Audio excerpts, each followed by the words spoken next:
In this video, we go and look at 3 different things in London. We go and see a Duke, we go to Whitechapel to see a water fountain, and we go near a beach.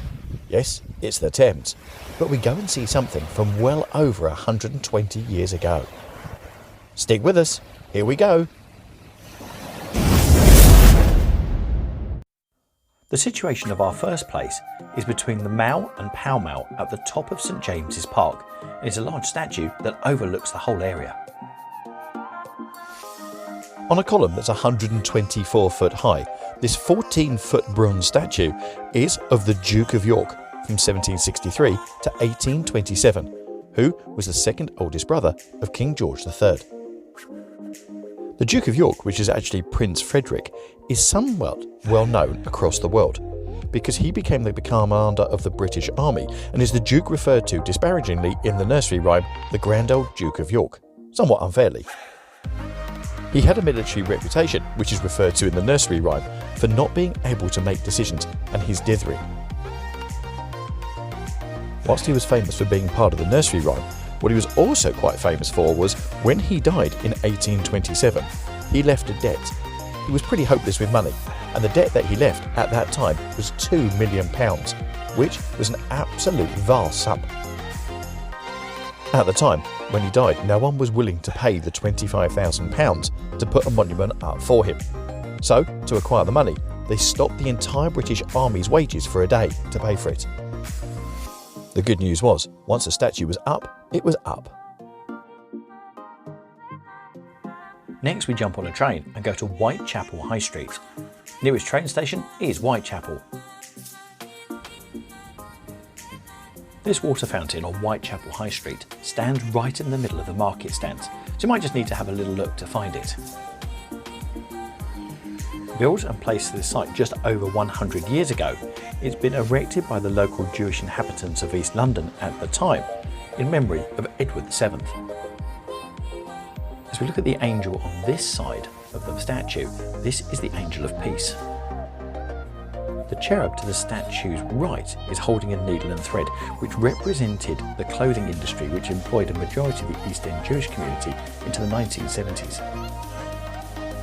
The fountains were very common from mid-Victorian times, and the reason for this was they thought of clean running water would help the locals get off liquor and drink something more healthy. Here we're looking at the Angel of Liberty, but what's more interesting is the 2 cherubs either side. The cherub on the left is holding a ship, the one on the right is holding a car as a method of transport. At the time the statue was put up, many members of the local Jewish community were recent immigrants. The cherub on the right signifies the move away from a horse and cart in modern London to modern transport. Drinking fountains were very common around the cities, and I'll put some links into some other videos where we cover some of the other drinking fountains around central London that you can still see today. Next, we head down to Wapping Station and the north side of the Thames to the Thames Path. If you follow the path along, you'll see many of these gates which are open, which give you access down to the River Thames. This one, as you can see, is at New Crane Stairs.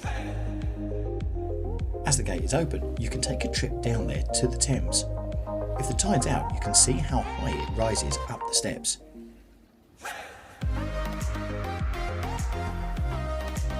If the tide's right out, there's normally quite a big bit of beach here, as it is all up and down the Thames.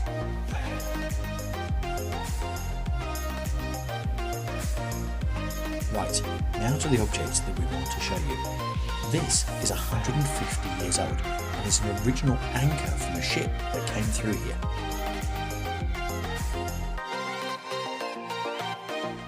Known as the Admiralty Anchor, this was only found in 1987 when the Docklands was being renovated, and this was found deep in the water.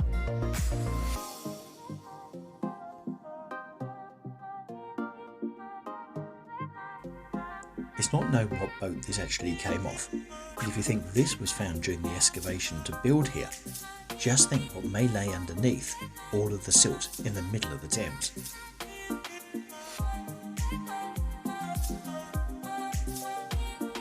To To see the anchor, all you need to do is to walk down the Thames path from Wapping towards Docklands.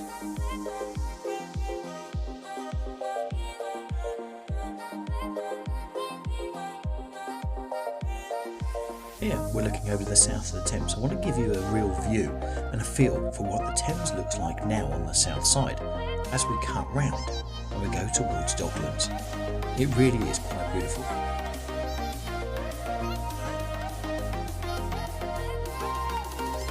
Just think, all of these original warehouses have now turned to flats, with the imposing Canary Wharf looking over all of them.